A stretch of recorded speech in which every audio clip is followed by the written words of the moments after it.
अस्सलाम वालेकुम। तो अब हम जो पढ़ने वाले हैं आज के लेक्चर में वो है बियर लैम्बर्ट्स लॉ। अब बियर लैम्बर्ट्स लॉ क्या है कि बियर्स लॉ और लैम्बर्ट्स लॉ दो अलग अलग लॉज थे जिनको हमने कंबाइन किया तो हमारा बियर लैम्बर्ट्स लॉ बन गया। अब बियर लॉ इंडिविजुअल लॉ है जो कि कहता है कि अगर हमारे पास एक मीडियम है, ठीक है, ये हमारे पास एक मीडियम है, यानी इसके अंदर हमारा सोल्यूशन पड़ा है, ठीक है। अब हम क्या करते हैं कि इसके अंदर से लाइट पास कराते हैं, ठीक है। अब जो हमारे पास इस मीडियम ने एब्जॉर्ब करनी है लाइट, कितनी लाइट एब्जॉर्ब करनी है, ठीक है, वो डिपेंड करता है कंसंट्रेशन ऑफ द सब्सटेंस, यानी कि जितना ज़्यादा कंसंट्रेटेड होगा उतनी ज़्यादा क्या करेगा, लाइट एब्जॉर्ब करेगा। यही बीयर्स लॉ था।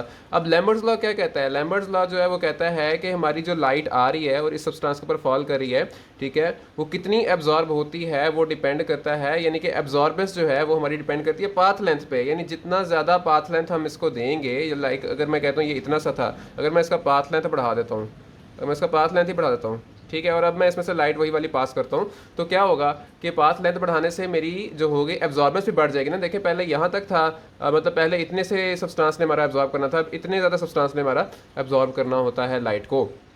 तो हमारा बीएस लॉ क्या कहता है कि हमारी जो एब्जॉर्बेंस है वो कंसंट्रेशन पे डिपेंड करती है, और जो लैम्बर्ट्स लॉ है वो कहता है कि हमारी जो एब्जॉर्बेंस है वो पाथ लेंथ पे डिपेंड करती है। अब जब हम इन दोनों लॉज को मिला देते हैं तो हमारे पास बनता है बियर लैम्बर्ट्स लॉ। अब ये क्या है का rate of decrease of intensity, ठीक है, rate of decrease of intensity, यानी कि इंटेंसिटी डिक्रीज होने का रेट, इंटेंसिटी कम होने का rate of the monochromatic light.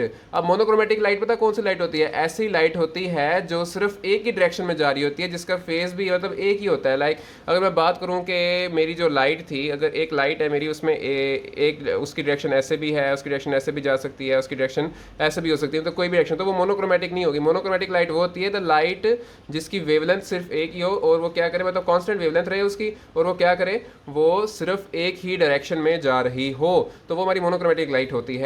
तो हमने कहा rate of decrease of intensity of monochromatic light, यानी कि हमारा इंटेंसिटी ऑफ मोनोक्रोमेटिक लाइट जो हमारी डिक्रीज होती है उसका rate with respect to the thickness of the medium, यानी थिकनेस ऑफ मीडियम के कितना थिक है मीडियम, ठीक है, कि हमने कहा rate of decrease of intensity of light with respect to thickness of the medium is directly proportional to the intensity of light, यानी जितनी ज़्यादा इंटेंसिटी होगी उस पर डिपेंड करेगा, and the concentration of absorbing substance in the solution, और ये जो इस सोल्यूशन के अंदर जो एब्जॉर्बिंग सब्सटेंस है उसकी कंसंट्रेशन पे भी डिपेंड करेगा। तो अब जो इसकी इक्वेशन बनेगी दोनों लॉज को मिला के, तो वो क्या बनेगी हमारे पास, देखें, माइनस, माइनस मतलब डिक्रीज कह रहे हैं ना, हमने यहाँ पे पढ़ा था the rate of decrease of intensity, तो हम वही पढ़ रहे हैं ना, minus D I over D L is directly proportional to I C. अब ये देखें कि हमारे पास ये दोनों लॉज को कैसे मिला रही है, कि हमारे पास ये है rate of decrease of intensity of monochromatic light, ये है ना इंटेंसिटी ऑफ मोनोक्रोमेटिक लाइट का rate of decrease with respect to thickness of medium, ये क्या आ गई हमारी thickness of medium, with respect to thickness of medium is directly proportional to intensity of light, ठीक है, and the concentration of absorbing substance, और दूसरी क्या चीज़ है, कंसंट्रेशन ऑफ एब्जॉर्बिंग सब्सटेंस, ठीक है। ये देखिए अब हमारे पास दोनों चीज़ें आ गई हैं इस लॉ में। अब हमने क्या कहा कि हमारे पास आगे हम प्रोपोर्शनैलिटी कांस्टेंट को अगर हटाते हैं तो हमारे पास कांस्टेंट आ जाता है डी, मतलब अगर हम प्रोपोर्शनैलिटी के साइन को हटाते हैं तो हमारे पास कांस्टेंट आ जाता है। तो वो कौन सा कांस्टेंट है, इज इक्वल टू के, हमारा जो है वो कांस्टेंट है के मल्टीप्लाई आई मल्टीप्लाई सी, ठीक है। अब ये हमारे पास आ गया सारा। अब हम आगे क्या करते हैं कि हम डी आई को इसी तरफ रहने देते हैं, अब डी एल को हम लेफ्ट साइड पर ले जाते हैं।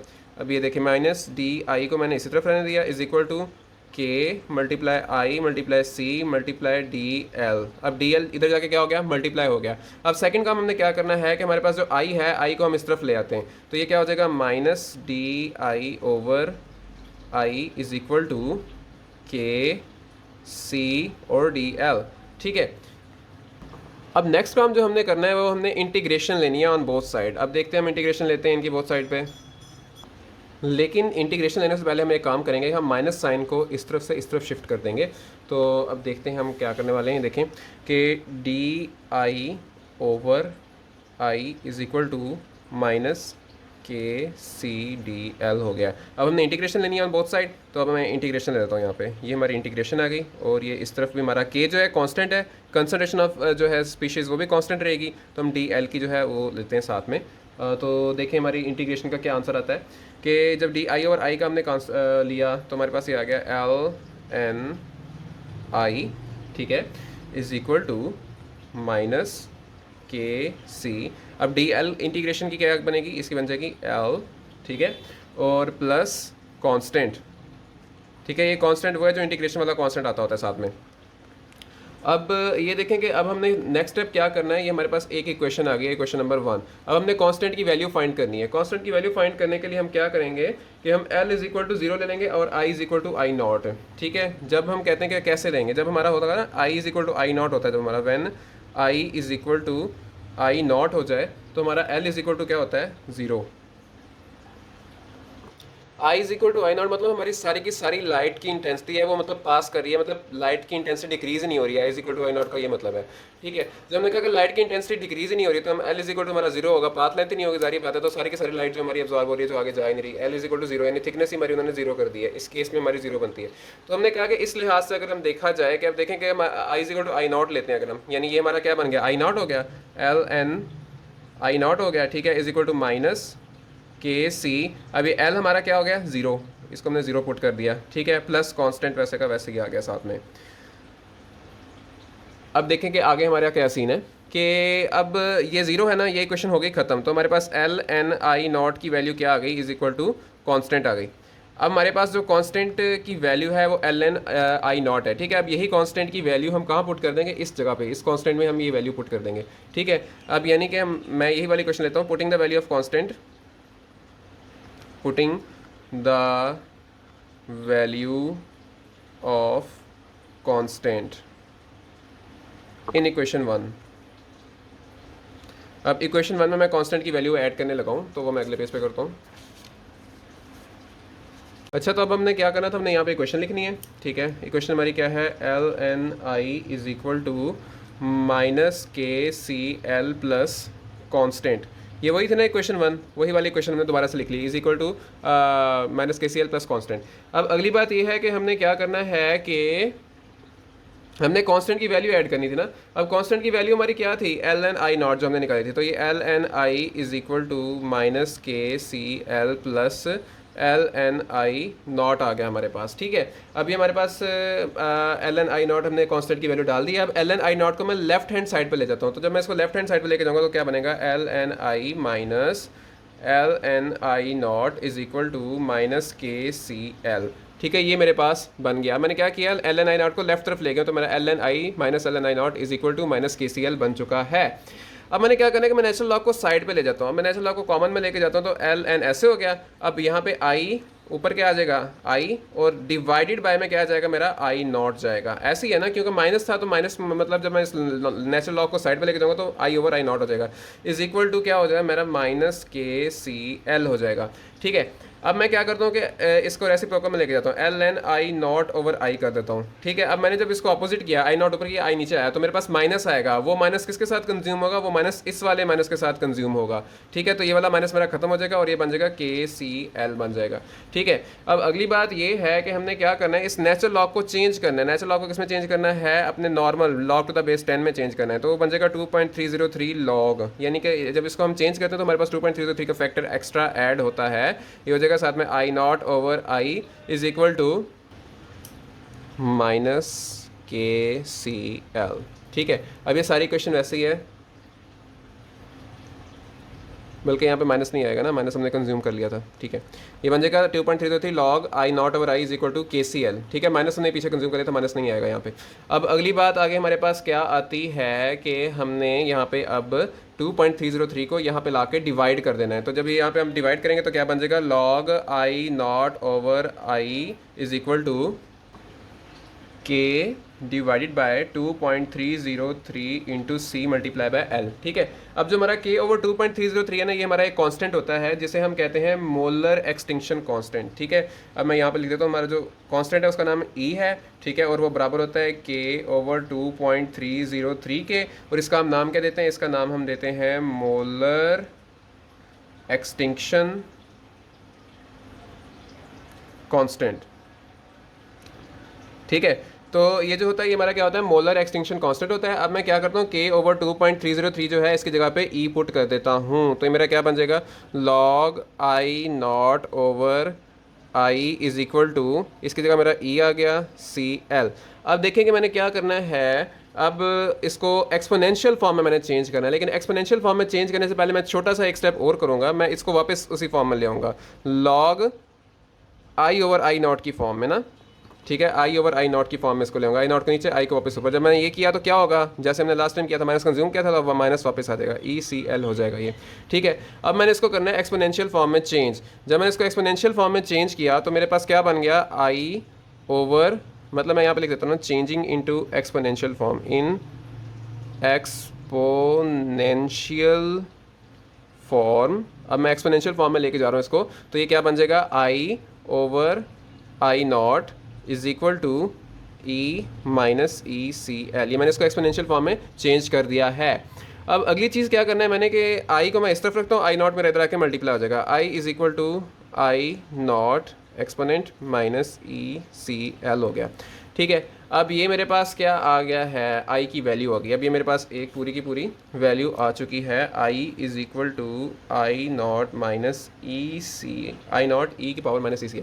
अच्छा, अब हमने कहा जो हमारे पास ये वाली जो इक्वेशन थी, ठीक है, log I over I not वाली, तो लॉग आई नॉट ओवर आई वाली को हम देखते हैं सबसे पहले ना। ये वाली जो हमारी इक्वेशन है, ये वाली इक्वेशन, इसको अब हम कंसिडर करते हैं, ये वाली जो हमारी इक्वेशन है, ठीक है, इसको कंसिडर करें कि इसमें जो हमारा लॉग आई नॉट ओवर आई है ना, इसे हम क्या कहते हैं, इसे हम कहते हैं हमारा एब्जॉर्बेंस है, ठीक है। लॉग आई नॉट ओवर आई हम क्या कहते हैं, ये हमारी क्या है, एब्जॉर्बेंस, इसे हम एब्जॉर्बेंस का नाम लेते हैं। और दूसरी बात ये है कि हमारे पास जो एब्जॉर्बेंस होती है, absorbance is a dimensionless quantity.